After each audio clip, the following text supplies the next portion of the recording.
안무고 있어. 걔네 안무는. Jeg står hernede og venter på det. Vi får simpelthen 2 forventninger. 7 etager skal man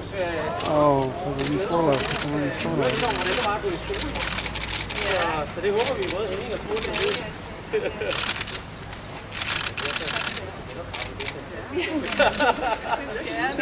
Ja, det er det. På hvordan folkeskolen og pligten til, at alle børn skal undervise, er fundamentet for vores samfund i dag. Det har givet os 200 år tro på at lære.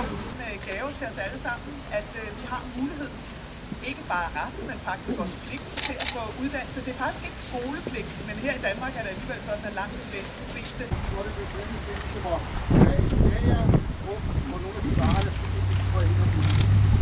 Her kan man så sidde og fortælle historier. Der er ved at have. Der er også et brødbånd. Der er også et regnvejr.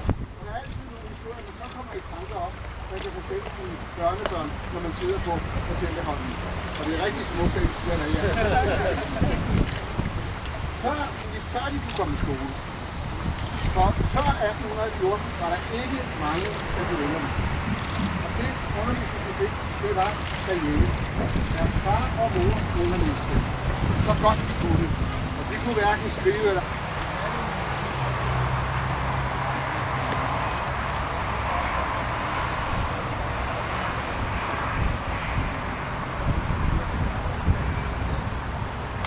Det var noget telepati.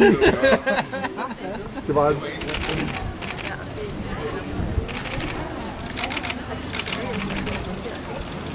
Kig op. Ready. Det var saneringsmål, kan vi godt sige, at vi fik næsten en uge. Senere har vi købt det, og vi er meget, meget glade for at være.